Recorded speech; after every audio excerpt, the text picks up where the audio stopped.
कल आरओ-एआरओ 2023 की प्रारंभिक परीक्षा देने जा रहे सभी अभ्यर्थियों को अग्रिम शुभकामनाएँ।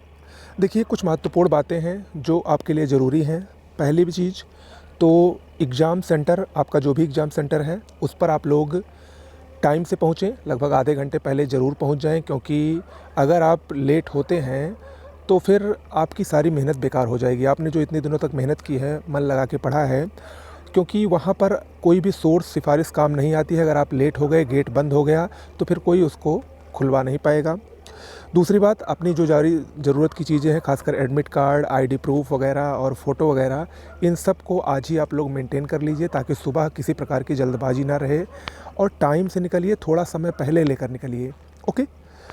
तीसरी बात कि आज आपको अब रात में बहुत देर तक नहीं पढ़ना है। पूरा अपने माइंड को रेस्ट दीजिए, अच्छी नींद लीजिए, सुबह फ्रेश होकर उठिए, ताकि आपका जो कल पूरे दिन भर दिमाग, आपका माइंड का यूज होना है, वो अच्छे से हो सके, वो फ्रेश तरीके से हो सके।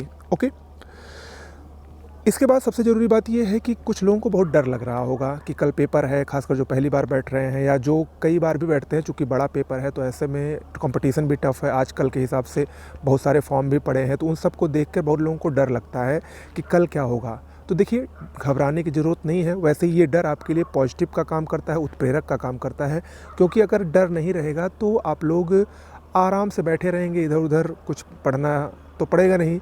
इसी डर की वजह से आप लास्ट समय तक पढ़ेंगे, जाते जाते पढ़ेंगे, एग्ज़ाम रूम सेंटर के अंदर जाते जाते उसके पहले तक किताब देख के, या अपनी जो बनाए रहते हैं लास्ट समय के नोट्स वगैरह, वो देखते रहते हैं। तो एक प्रकार से ये जो डर है, ये आपके लिए उत्प्रेरक का काम करता है, तो इससे डरने की ज़रूरत नहीं है। और अक्सर क्या होता है, जैसे हम लोगों ने इतना पढ़ा है, आपको सब आ रहा है, लेकिन अभी आप सोचने लगते हैं अपने माइंड से, अपने आत्ममंथन करते हैं, तो आपको लगता है कि हमको तो कुछ आता ही नहीं। लेकिन वहाँ पर 4 ऑप्शन रहेंगे, जब उसको देखेंगे तो निश्चित रूप से वो आपके सामने आते चले जाएंगे। तो इसलिए पॉजिटिव रहिए और डरने की ज़रूरत बिल्कुल नहीं है।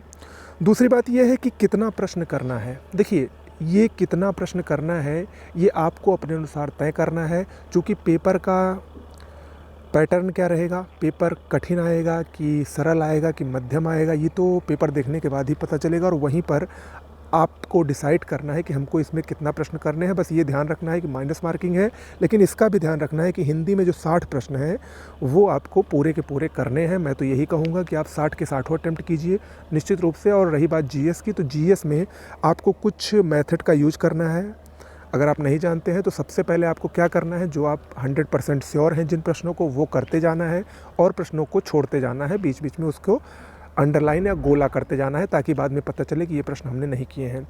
ओके। तो मान लीजिए अगर आपने 140 प्रश्न तक पूरा जो आपको आ रहा है 100% श्योरिटी के साथ, वो आप लोगों ने कर लिया और आपका लगभग 85, 90 या 100 के आसपास पहुंच रहा है, तब तो आपको रिस्क लेने की बिल्कुल ज़रूरत नहीं है। या मान लीजिए आपका 70 क्वेश्चन ही हो रहा है या 75 क्वेश्चन हो रहा है, तब आप उसके बाद उसमें एलिमिनेशन मेथड का उपयोग करेंगे कि इसमें आपको 75%, मतलब देखेंगे कि इन प्रश्नों में 75% चांस है कि इसका आंसर यही होगा, उनको आपको अटेम्प्ट करना है। तो इस तरीके से आप एलिमिनेशन मेथड लगाते जाएंगे और एक सिक्योर कट ऑफ की तरफ आपको बढ़ना है।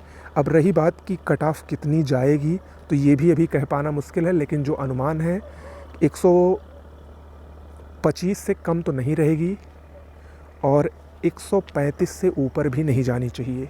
ठीक है, ये पेपर के बाद ही डिसाइड होगा, लेकिन इतना अनुमान है 125 से 135 के बीच में कट ऑफ वेरी करेगी, चूँकि माइनस मार्किंग भी है और बहुत सारी चीज़ों को देखते हुए ऐसा अनुमान है। फ़िलहाल कल के लिए शुभकामनाएँ। ये सब आपको खुद ही डिसाइड करना है, डरना बिल्कुल नहीं है। पॉजिटिव माइंडसेट के साथ करंट अफेयर्स को चलते फिरते देखिए, बहुत ज़्यादा पढ़ने की ज़रूरत नहीं है, दिमाग को थोड़ा सा आराम दीजिए और कल एक नई ऊर्जा, नई ताजगी के साथ इस पेपर को अच्छे से करके आइए। नमस्कार, सभी को शुभकामनाएँ।